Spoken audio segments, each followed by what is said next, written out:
పెట్టుబడిలో నెలకు 50,000 నుండి 10 లక్షలు సంపాదించాలనుకుంటున్నారా? ఈ వెబినార్ లో జాయిన్ అవ్వండి. హాయ్ హలో నమస్తే, welcome back to Suman TV. ప్రస్తుతం మనతో ఉన్నారు కామేశ్వరి మేడం. నమస్తే మ్యామ్. నమస్తే నవీన గారు. మ్యామ్, కొన్ని కథలు చెప్తున్నప్పుడు ఆ కథలో ఒక నీతి ఉంటుంది. కొన్ని కథల ద్వారా మనం కొన్ని తెలుసుకుంటాం, పాఠాలు అంటారు. కొన్ని కథల ద్వారా తెలియని విషయాలు కూడా తెలుస్తూ ఉంటాయి. ఈరోజు మీరు చెప్పే కథ వల్ల ఏం పాఠం నేర్చుకుంటున్నాం? ఈరోజు మనము ఒక పిచ్చుక నుంచి నేర్చుకుంటున్నాం పాఠం. పిచ్చుక, చిన్నది, చిన్న పిచ్చుక చిన్న పిచ్చుక నుంచి ఒక చిన్న పాఠం నేర్చుకోబోతున్నాం అనమాట. అనగనగా ఒక పల్లెటూరు.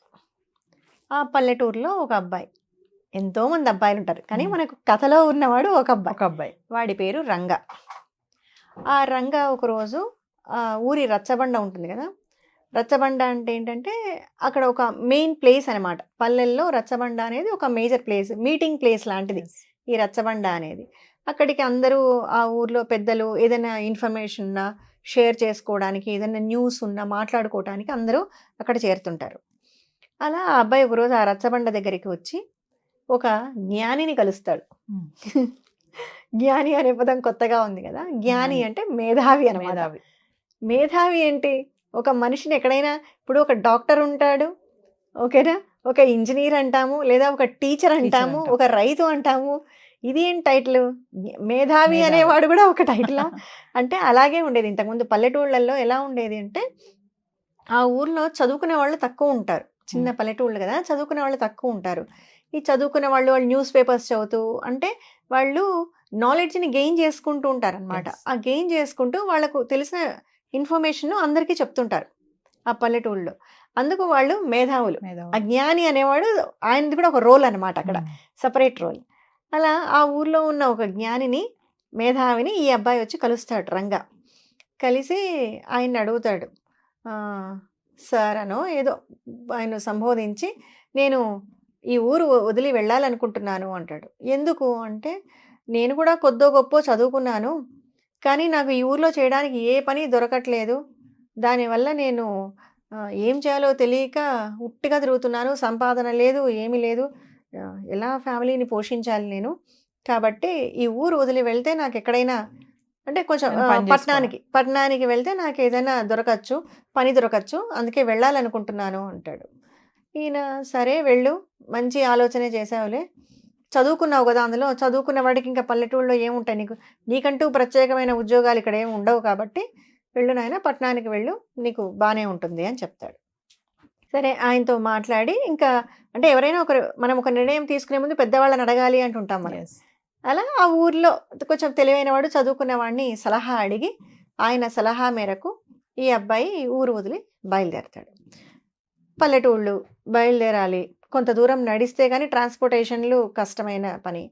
అలా వెళ్తూ ఉంటే కొంత దూరం వెళ్ళిన తర్వాత ఇతనికి అలసట వస్తుంది. అబ్బాయి అలసట వచ్చి ఒక చెట్టు కింద కూర్చుంటాడు. కూర్చుంటే కాస్త నిద్ర వస్తుంది. మళ్ళీ నిద్రలో నుంచి లేస్తాడు. లేచి అక్కడ ఏదో కొంచెం చప్పుడు అవుతూ ఉంటుంది, ఏదో కిచకిచకిచ అని సౌండ్ వస్తూ ఉంటుంది. ఆ డిస్టర్బెన్స్కి లేస్తాడు. ఏం జరిగిందా అని చూస్తే అక్కడ ఒక చిన్న పిచ్చుక, దానికి పాపం ఏదో దెబ్బ తగిలి కాలికి నడవలేకపోతూ ఉంటుంది. అక్కడక్కడే తిరుగుతూ ఉంటుంది, ఇబ్బంది పడుతూ ఉంటుంది. చూస్తాడనమాట. చూసి పోనీ ఆ పిచ్చుకను ఏమైనా పట్టుకుందామా అని, దానికి ఏమైనా హెల్ప్ చేద్దామా అని ఆలోచిస్తూ ఉంటాడు. అలాగే చూస్తూ ఉండిపోతాడు ఆ పిచ్చుకను. చూస్తున్నప్పుడు ఇంకొక పిచ్చుక వస్తుంది ఎగురుకుంటూ. ఇంకొక పిచ్చుక వచ్చి ఈ ఏదైతే కాలు విరిగి అక్కడ ఇబ్బంది పడుతుందో ఆ పిచ్చుక నోట్లోకి ఆహారాన్ని అందిస్తూ ఉంటుంది. అది ఆహారాన్ని తీసుకొచ్చి ఈ పిచ్చుకకు పెడుతూ ఉంటుంది. ఈ సీన్ అంతా చూస్తూ ఉంటాడు ఈ రంగడు. కూర్చొని అబ్జర్వ్ చేస్తూ ఉంటాడనమాట. బాగా గమనిస్తాడు. గమనించిన తర్వాత వీడికి ఒక ఆలోచన వస్తుంది. అని ఆలోచించి బాగుంది, ఈ ఉపాయం బాగుంది, సరే అని అనుకుంటాడు. అక్కడితో ఒక సీన్ ఆగిపోతుంది. మళ్ళీ కొద్ది రోజుల తర్వాత అంటే ఒక 10-15 రోజుల తర్వాత ఆ ఊర్లో ఈ జ్ఞాని ఉన్నాడు కదా, ఈ మేధావి పర్సన్, ఆయన వెళ్తూ ఉంటే ఈ రంగడు కనిపిస్తాడు. అరే రంగా, ఏంట్రా నువ్వు ఇక్కడున్నావు?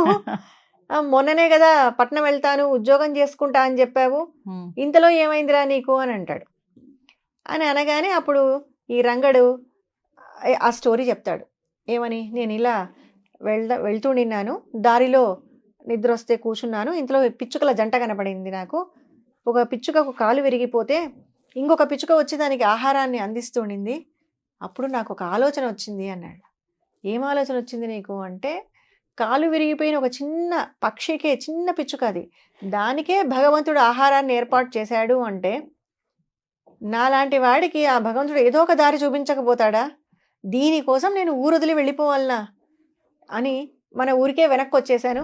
ఇక్కడే ఏదో ఒకటి చేసుకుంటే ఎలాగో అలా బతుకుదాంలే అని వచ్చేసాను వెనక్కు అని అంటాడు. ఇక్కడ వరకు బాగానే ఉంది. అప్పుడు వెంటనే ఆ జ్ఞాని అంటాడు, ఒరే ఎంత తెలివి తక్కువ వాడివిరా నువ్వు. నువ్వు 2 పిచ్చుకలను చూసావు అక్కడ. ఒక పిచ్చుకకు కాలు విరిగిపోయింది, ఇంకొక పిచ్చుక దాని గురించి ఎందుకు ఆలోచించలేదు?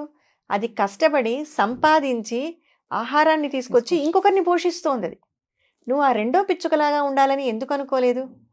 అంటే ఎవరో నీకు ఆహారాన్ని అందిస్తే తిందామని వెనక్కి వచ్చేసావు. ఒకరి మీద డిపెండ్ అవ్వాలని ఆలోచిస్తున్నావు తప్ప నువ్వే కష్టపడి నువ్వు 10 మందికి సహాయం చేద్దామని ఎందుకు అనుకోవట్లేదు? నీ ఆలోచన విధానం చూడు ఎలా ఉందో, 2వ పిచ్చుకలాగా ఆలోచించు అని చెప్తాడనమాట. ఇది మనము అంటే పిల్లలకి, స్టూడెంట్స్కి చెప్తాం. ఇది పర్సెప్షన్. ఇప్పుడు సంఘటన ఒకటే, 2 పిచ్చుకలు, 2 పిచ్చుకల్లో ఒకదాన్ని ఇన్స్పిరేషన్గా తీసుకున్నాడు రంగడు. అదే అతను, అందుకే అతన్ని మేధావి, జ్ఞాని అన్నాం మనం. అతను మేధావి కాబట్టి అతను వెంటనే 2వ పిచ్చుక గురించి ఆలోచించాడు. మనం కష్టపడాలి, 10 మందికి మనం అందించాలి. మన చెయ్యి ఎప్పుడు ఇలా పైన ఉండాలని కోరుకోవాలి కానీ ఇలా కింద ఉండాలని కోరుకోకూడదు. అలాంటి ఒక చిన్న నీతి అనమాట. అంటే యంగ్స్టర్స్కి, పిల్లలకి ఎప్పుడు కూడా ఒకరి మీద డిపెండ్ అవ్వాలి అనేది మనం నేర్పించకూడదు, డిపెండెన్సీ నేర్పించకూడదండి. మనమే 10 మందికి సహాయం చేయాలి అని చెప్పాలి. ఇలా చిన్న పర్సెప్షనల్ స్టోరీ, చిన్న పిచ్చుకు నేర్పిన పాఠం. Thank you. నమస్తే.